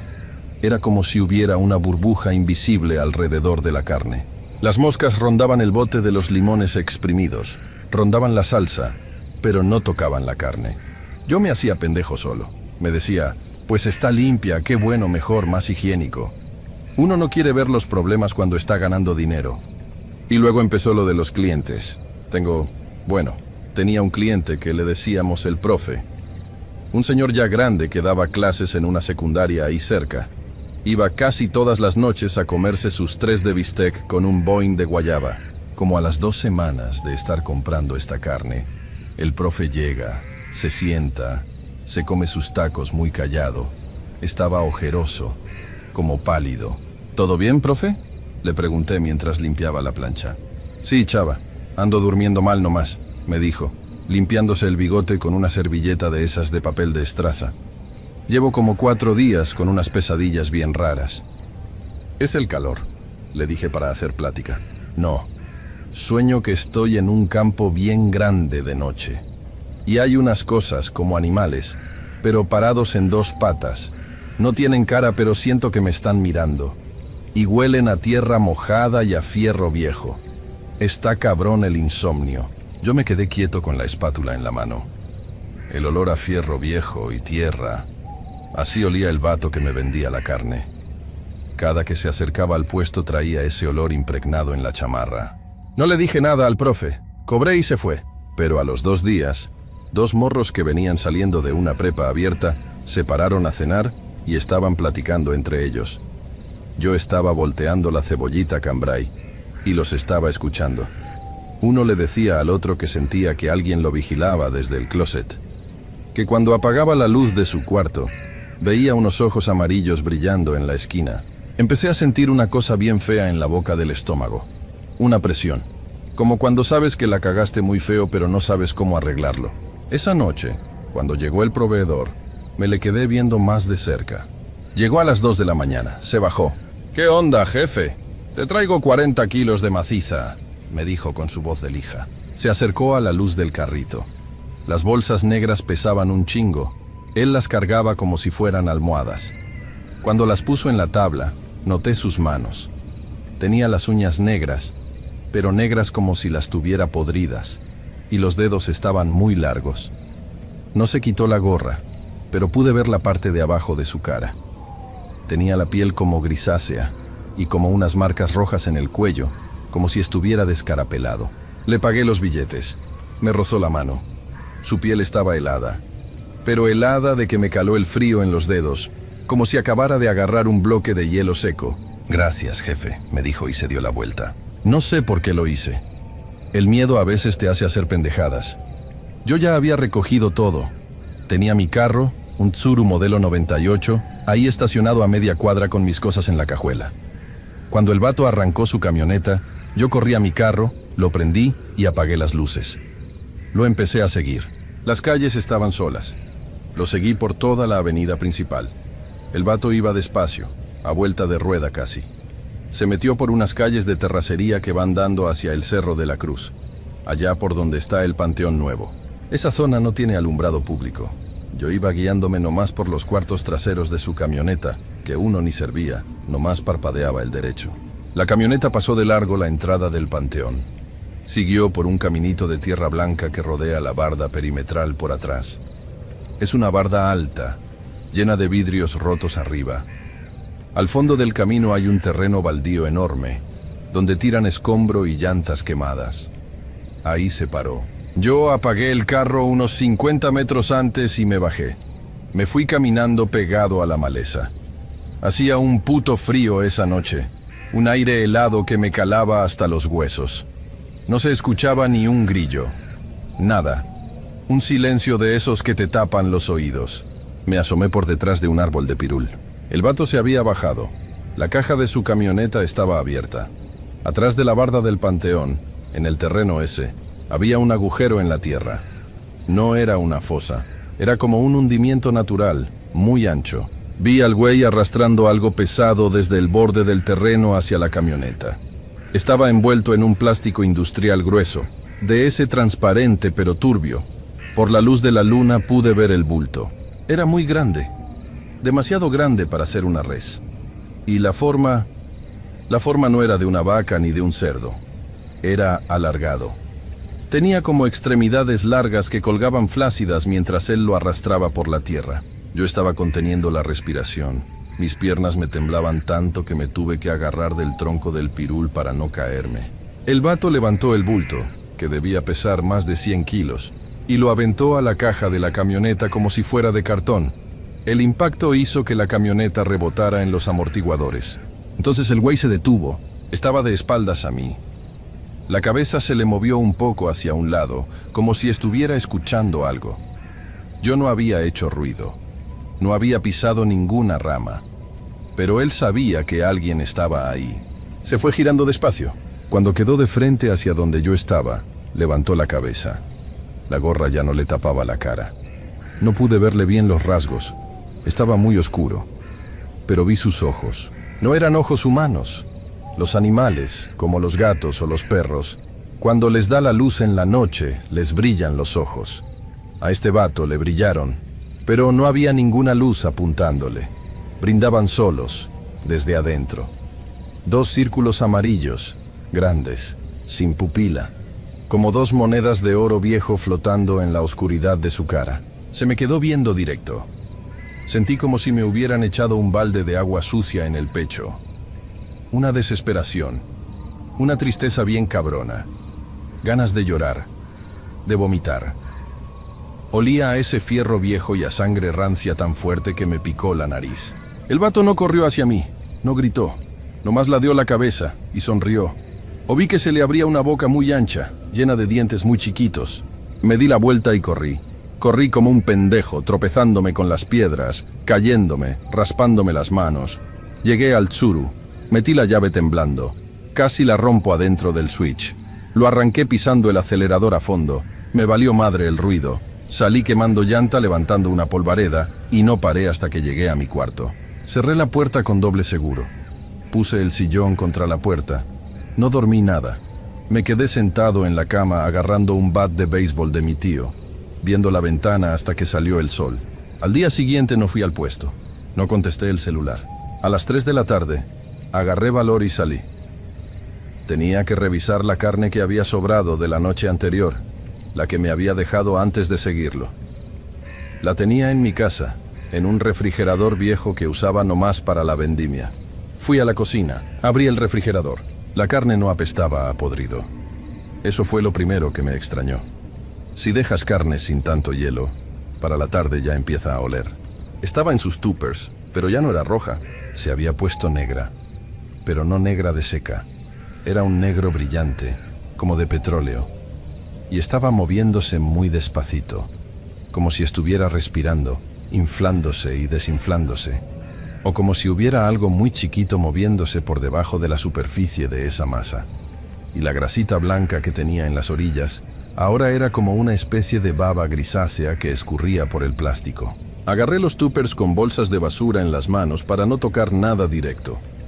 Doble bolsa, triple bolsa. Los amarré fuerte. Los subí a la cajuela del carro y me fui a la chingada.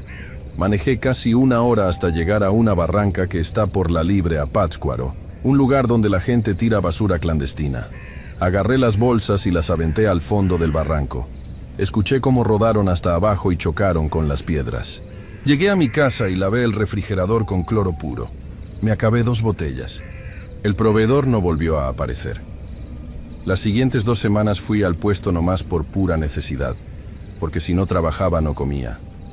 Volví a comprarle al Goyo en el rastro. La carne normal, dura, cara. Pero la gente dejó de ir. El profe ya no se paró nunca. Los morros de la prepa tampoco. La raza que pasaba por la banqueta se cruzaba la calle antes de llegar a mi carrito. Yo sentía las miradas. Nadie me decía nada. No hubo un reclamo. No me cayó salubridad ni nada de eso. Nomás, la gente sabía. Algo en ellos sabía que ahí había algo malo. Como los perros. A los 3 meses tuve que rematar el carrito de acero inoxidable a un chatarreo para pagarle lo que le debía a mi tío. Me fui de Morelia. Me moví para acá, para el norte. Ahorita ando jalando en una maquila de arneses. Ya no quiero saber nada de comida.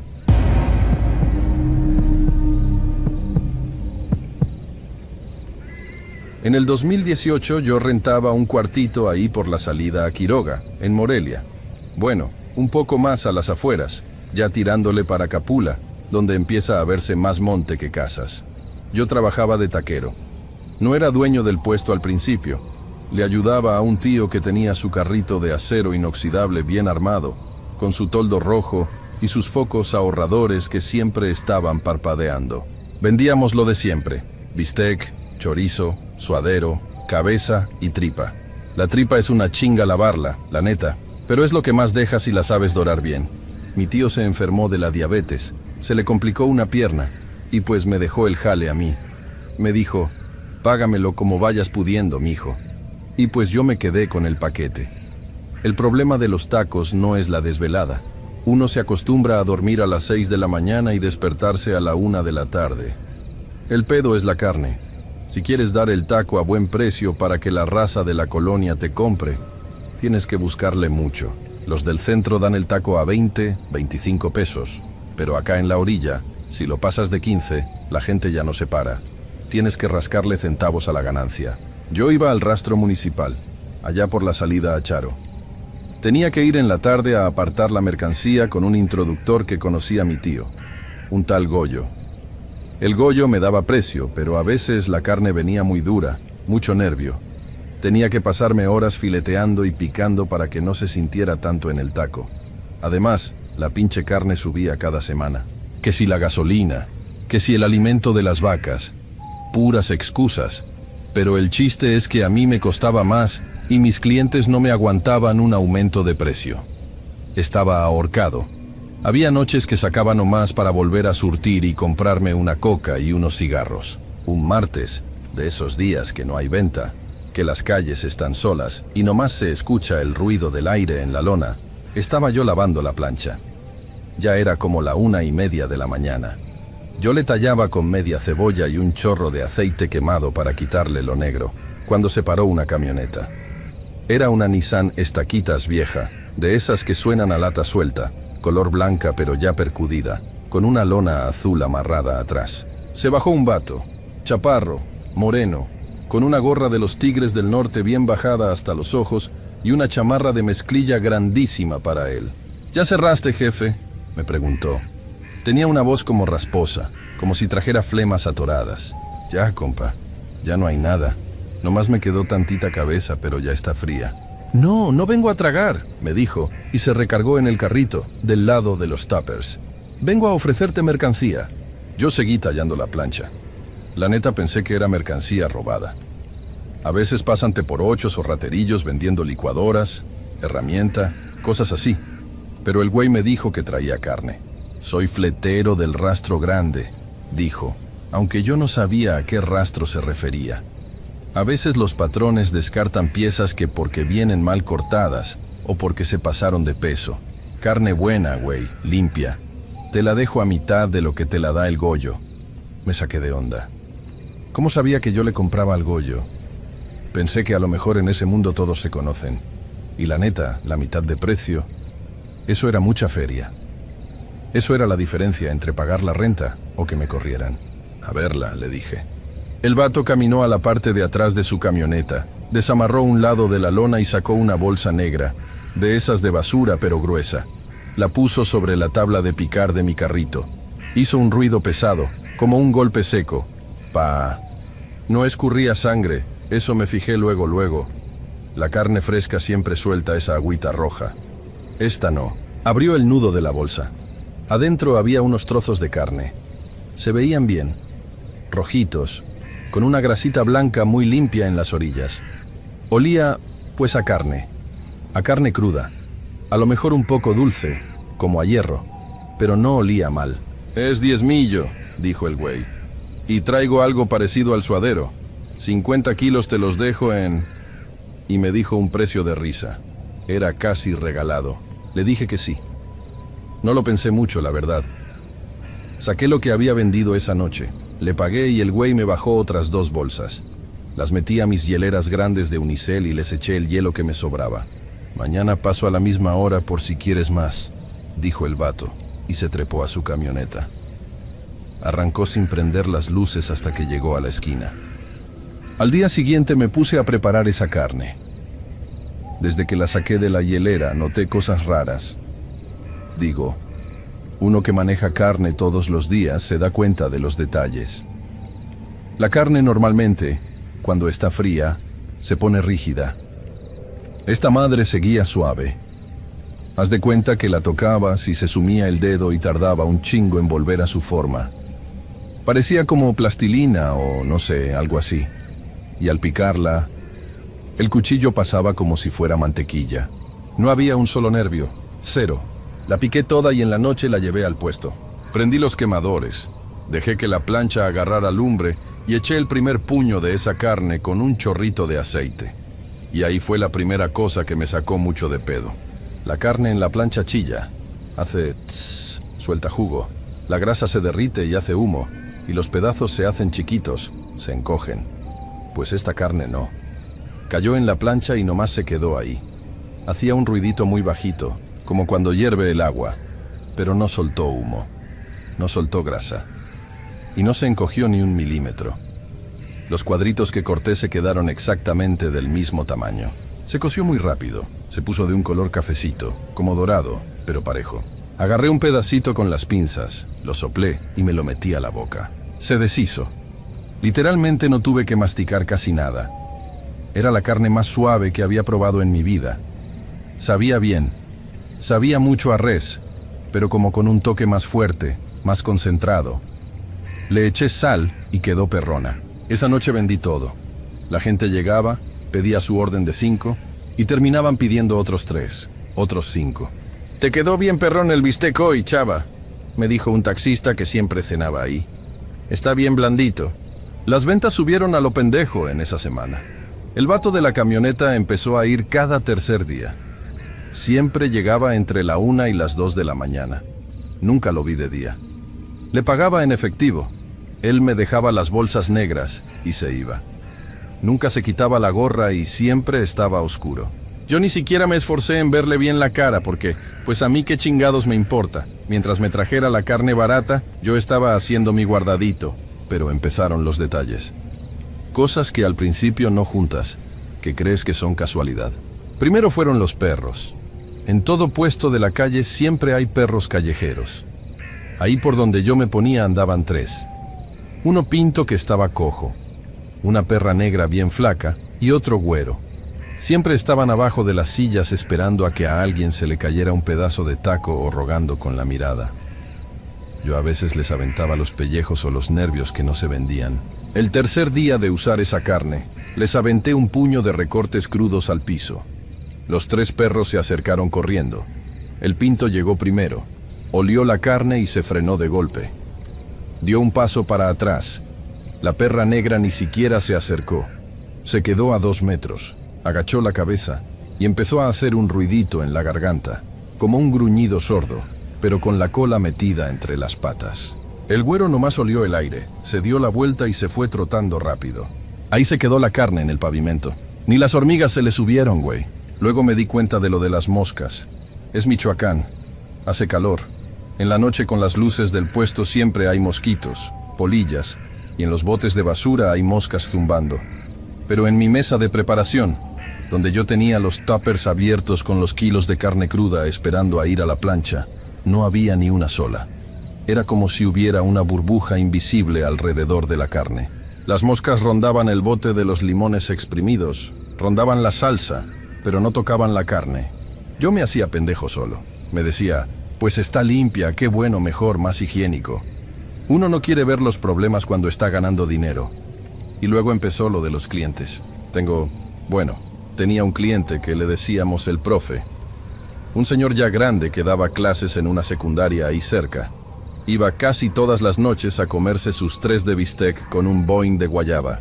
Como a las 2 semanas de estar comprando esta carne, el profe llega, se sienta, se come sus tacos muy callado. Estaba ojeroso, como pálido. ¿Todo bien, profe?, le pregunté mientras limpiaba la plancha. Sí, chava, ando durmiendo mal nomás, me dijo, limpiándose el bigote con una servilleta de esas de papel de estraza. Llevo como 4 días con unas pesadillas bien raras.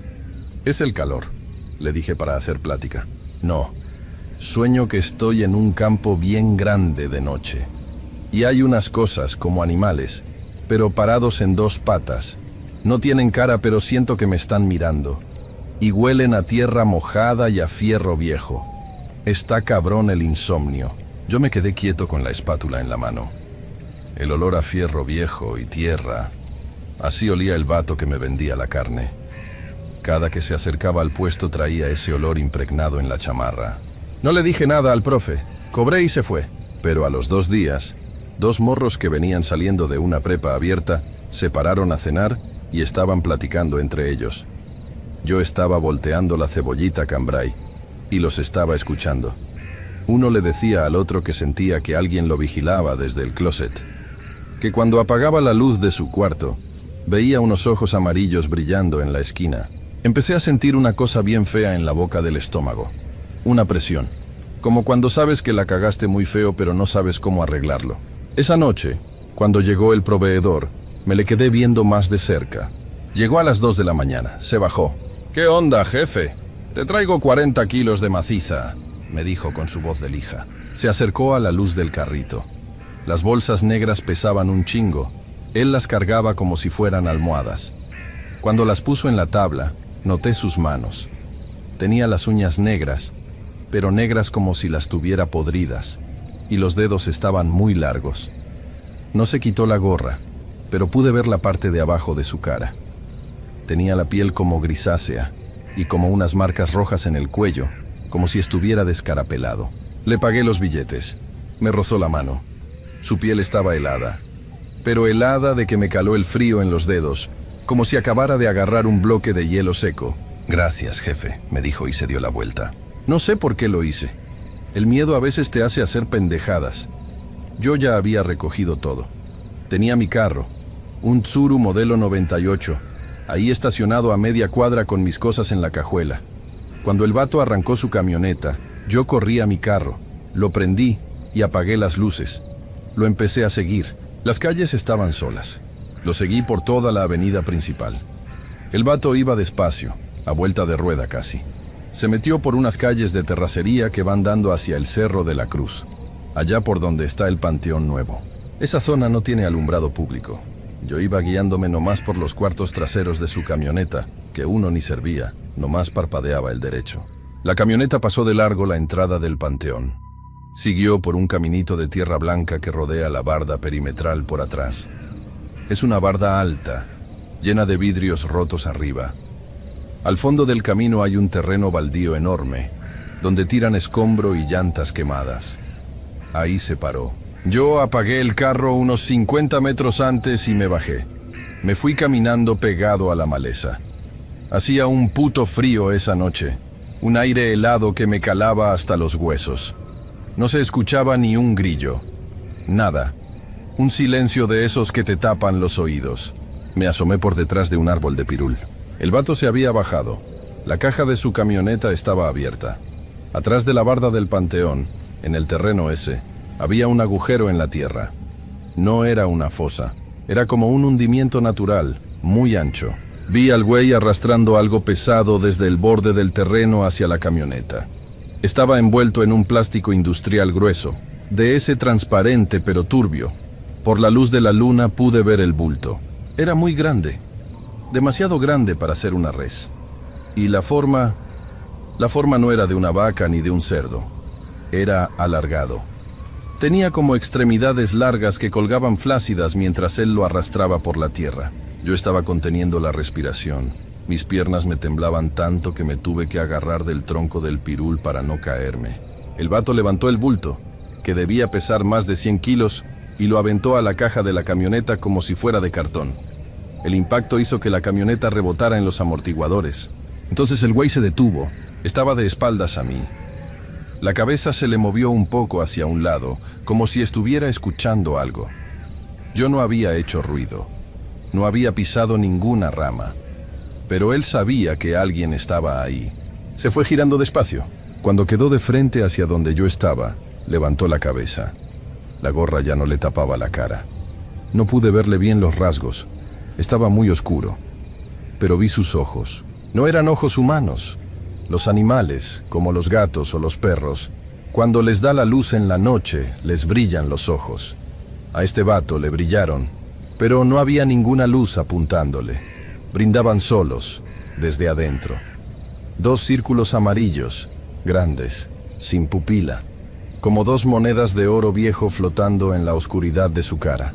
Se me quedó viendo directo. Sentí como si me hubieran echado un balde de agua sucia en el pecho. Una desesperación, una tristeza bien cabrona, ganas de llorar, de vomitar. Olía a ese fierro viejo y a sangre rancia tan fuerte que me picó la nariz. El vato no corrió hacia mí, no gritó, nomás ladeó la cabeza y sonrió. O vi que se le abría una boca muy ancha, llena de dientes muy chiquitos. Me di la vuelta y corrí. Corrí como un pendejo, tropezándome con las piedras, cayéndome, raspándome las manos. Llegué al tsuru. Metí la llave temblando. Casi la rompo adentro del switch. Lo arranqué pisando el acelerador a fondo. Me valió madre el ruido. Salí quemando llanta levantando una polvareda y no paré hasta que llegué a mi cuarto. Cerré la puerta con doble seguro. Puse el sillón contra la puerta. No dormí nada. Me quedé sentado en la cama agarrando un bat de béisbol de mi tío, viendo la ventana hasta que salió el sol. Al día siguiente no fui al puesto. No contesté el celular. A las 3 de la tarde, agarré valor y salí. Tenía que revisar la carne que había sobrado de la noche anterior, la que me había dejado antes de seguirlo. La tenía en mi casa, en un refrigerador viejo que usaba nomás para la vendimia. Fui a la cocina, abrí el refrigerador. La carne no apestaba a podrido. Eso fue lo primero que me extrañó. Si dejas carne sin tanto hielo, para la tarde ya empieza a oler. Estaba en sus tuppers, pero ya no era roja, se había puesto negra. Pero no negra de seca. Era un negro brillante, como de petróleo. Y estaba moviéndose muy despacito, como si estuviera respirando, inflándose y desinflándose. O como si hubiera algo muy chiquito moviéndose por debajo de la superficie de esa masa. Y la grasita blanca que tenía en las orillas, ahora era como una especie de baba grisácea que escurría por el plástico. Agarré los tuppers con bolsas de basura en las manos para no tocar nada directo. Doble bolsa, triple bolsa. Los amarré fuerte. Los subí a la cajuela del carro y me fui a la chingada. Manejé casi 1 hora hasta llegar a una barranca que está por la Libre a Pátzcuaro, un lugar donde la gente tira basura clandestina. Agarré las bolsas y las aventé al fondo del barranco. Escuché cómo rodaron hasta abajo y chocaron con las piedras. Llegué a mi casa y lavé el refrigerador con cloro puro. Me acabé 2 botellas. El proveedor no volvió a aparecer. Las siguientes 2 semanas fui al puesto nomás por pura necesidad, porque si no trabajaba no comía. Volví a comprarle al Goyo en el rastro. La carne normal, dura, cara. Pero la gente dejó de ir. El profe ya no se paró nunca. Los morros de la prepa, tampoco. La raza que pasaba por la banqueta se cruzaba la calle antes de llegar a mi carrito. Yo sentía las miradas. Nadie me decía nada. No hubo un reclamo. No me cayó salubridad ni nada de eso. No más, la gente sabía. Algo en ellos sabía que ahí había algo malo. Como los perros. A los 3 meses tuve que rematar el carrito de acero inoxidable a un chatarreo para pagarle lo que le debía a mi tío. Me fui de Morelia. Me moví para acá, para el norte. Ahorita ando jalando en una maquila de arneses. Ya no quiero saber nada de comida.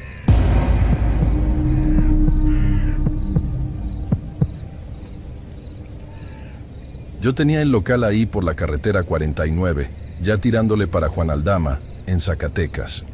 No es un pueblo, no es nada. Es un pedazo de tierra que le compré a un ejidatario hace como 8 años, porque me di cuenta de que los traileros siempre se paraban por ahí a revisar las llantas o a estirar las piernas. Puse una plancha de cemento, levanté unas paredes de bloc sin enjarrar, le tiré unas láminas de zinc encima y armé la taquería. El paradero, le puse, bien original yo, la neta. El negocio no tiene ciencia. Vendes pastor, bistec, chorizo, y si te pones guapo, tripitas. Pero el fuerte es el pastor, el trompo. Si tú pones un trompo afuera, pegado a la carretera, la lumbre y la grasa brillando jalan a la gente como si fueran moscas. Es la verdad. Yo me la vivía ahí. Tenía un cuartito atrás con un catre y una tele vieja que solo agarraba un canal y con estática, pero la mayor parte del tiempo estaba frente a la carne. Estar frente a un trompo no es cualquier jale, ¿eh? La gente piensa que nomás es cortar y ya, pero tienes que aguantar el calor de las piedras del quemador, que te están dando directo en la cara, en el pecho, todo el pinche día. Te deshidratas. Te pones de mal humor. Y el olor a cerdo enchilado se te mete en los poros. No te lo sacas ni tallándote con estropajo de alambre. Como yo ya no daba abasto, sobre todo en las noches, que es cuando bajan los del norte, empecé a buscar ayudante. Es un pedo conseguir gente que quiera trabajar en medio de la nada. Los morros de los pueblos cercanos quieren irse a Estados Unidos o meterse a, ya sabes, a otras cosas que dejan más lana y menos sudor. Así que cuando llegó este muchacho, ni le pedí papeles. Llegó caminando por la orilla de la carretera. Traía una mochila de esas escolares, de las que regala el gobierno, ya bien descolorida. Me dijo que se llamaba Saúl. Tendría unos 22, 23 años. Flaquillo, moreno, de esos güeyes que parece que nunca han comido bien en su vida. Me pidió chamba de lo que fuera. Lavar platos, barrer, lo que cayera. Le dije que le daba comida, un colchón inflable en el cuartito de atrás y 300 pesos el turno. Dijo que sí sin pensarlo. Al principio todo bien. Saúl era jalador. No hablaba mucho, pero pues yo tampoco soy de platicar. A veces le prestaba mi bocina y ponía sus cumbias o corridos viejos, de los Cadetes, cosas así. Me ayudaba a filetear la cabeza de lomo en las mañanas. El pastor tiene su chiste, no puedes nomás aventar la carne. Tienes que filetearla delgada, meterla en el adobo de achiote, vinagre, jugo de naranja, sus especias, y luego irla apilando en la varilla. Una capa de carne con gordito, una magra, para que vaya soltando el jugo parejo. Saúl le agarró la onda rápido. A la semana ya me armaba el trompo él solo mientras yo picaba la cebolla y el cilantro. Pero luego empezó el calor fuerte de mayo. Ahí en Zacatecas el sol te quema, no te calienta, te quema, y el suelo parece que hierve. No sé si fue el calor o el aislamiento o no sé qué chingados, pero Saúl empezó a cambiar. Yo me daba cuenta porque a veces yo estaba en la caja cobrándole a unos traileros y volteaba a ver a Saúl frente al trompo y lo veía apagado. O sea, la bocina estaba ahí pero ya no la prendía. Estaba en silencio, nomás escuchando el ruido de los carros pasar y el siseo de la grasa cayendo en la charola. Luego empezó con las pausas. Haz de cuenta que estás trabajando. Tienes 3 mesas ocupadas, la gente esperando sus órdenes. Y de repente, Saúl dejaba de cortar. Se quedaba con el cuchillo taquero en una mano, la otra apoyada en la varilla del trompo, y se quedaba mirando la lumbre. Los quemadores del pastor son unas placas de cerámica que se ponen al rojo vivo con el gas. Saúl se quedaba viendo esas placas rojas. Fijo. Yo le tenía que gritar desde la caja: «Échale, Saúl, que se nos enfría la raza». Y el cabrón no reaccionaba a la primera. Daba como un respingo, parpadeaba un chingo de veces y volvía a cortar. Yo pensé, la neta, pensé que andaba metiéndose algo. Ya ves que el cristal anda con todo por esos rumbos. Me acerqué a verle los ojos un par de veces, pero no se le veía la mandíbula trabada ni andaba acelerado. Al contrario, andaba como en cámara lenta. Un día de esos me fijé cómo estaba cortando la carne. El corte del pastor tiene que ser rápido, de arriba a abajo, rozando la carne quemadita para que caiga en la tortilla que tienes en la otra mano. Un movimiento de muñeca, rápido. Pero Saúl empezó a hacerlo diferente. Empezó a cortar de lado, despacio. Metía el cuchillo y lo iba bajando como si estuviera, no sé, digo una pendejada, pero como si estuviera dibujando algo en la carne. Y dejaba el trompo todo deforme. Le quitaba pedazos gruesos de un lado, del otro no. «Oye, cabrón», le dije una tarde, «me vas a arruinar el trompo. Se va a caer de un lado si lo cortas así. Tienes que mantener la forma de pino». No me miró. Siguió limpiando la plancha con la espátula, raspando la grasa quemada. «Crack, crack». ¿Sí me escuchaste o qué?, le dije, ya medio encabronado. «Es que así no duele», me contestó. «¿Qué no duele, güey? ¿La mano? Pues afloja el cuchillo, lo agarras muy tenso». No me dijo nada más. Nomás asintió con la cabeza despacito. Esa fue la última conversación normal que tuvimos. Digo, si a eso se le puede llamar normal. Se volvió una sombra. Llegaba, se ponía el mandil, armaba el trompo y se paraba frente al fuego. Horas. Yo me iba atrás a acomodar las rejas de refresco y cuando regresaba, ahí estaba en la misma pinche posición, mirando lo rojo de la cerámica. Y el movimiento para cortar, cada vez más raro, repetitivo, como si estuviera rezando con el cuchillo, no sé cómo explicarlo sin sonar como un loco.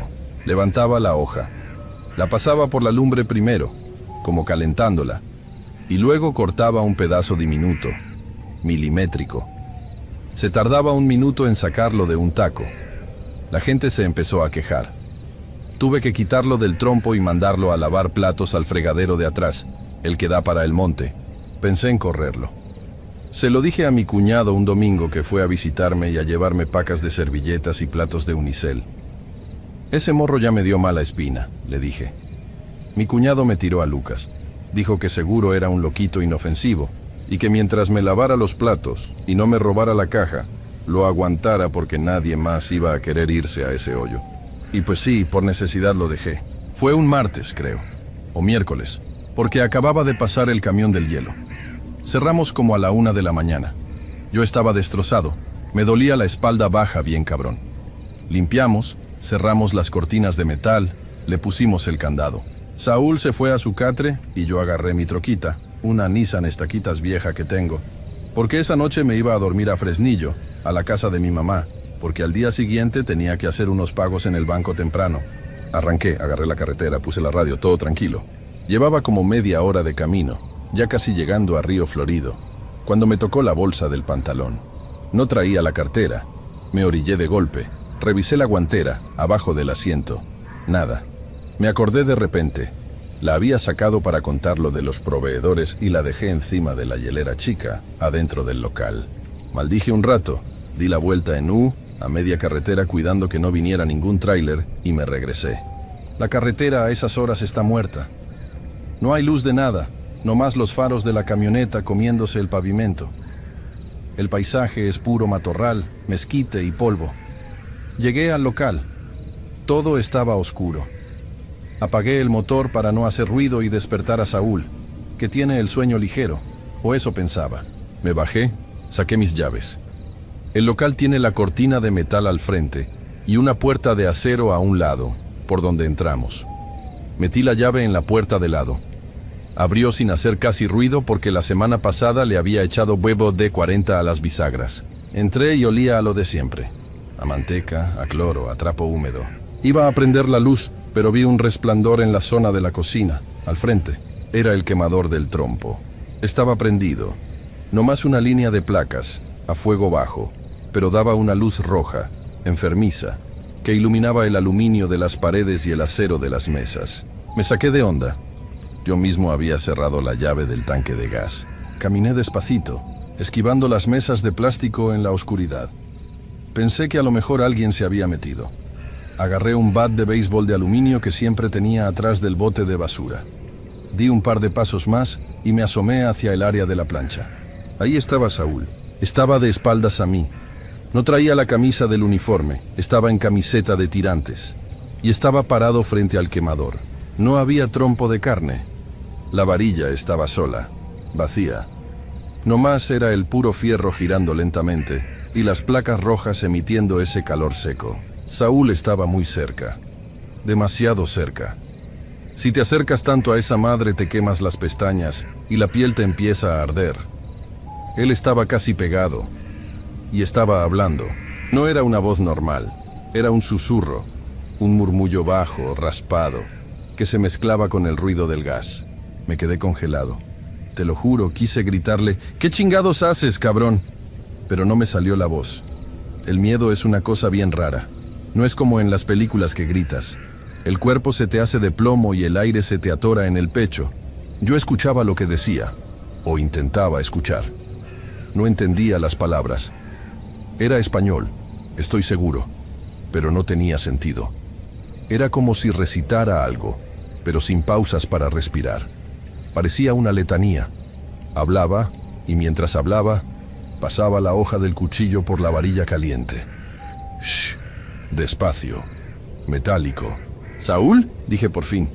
Me salió un hilo de voz, bien patético la verdad. Él dejó de murmurar. El silencio que se hizo en ese local fue la cosa más pesada que he sentido en mi vida.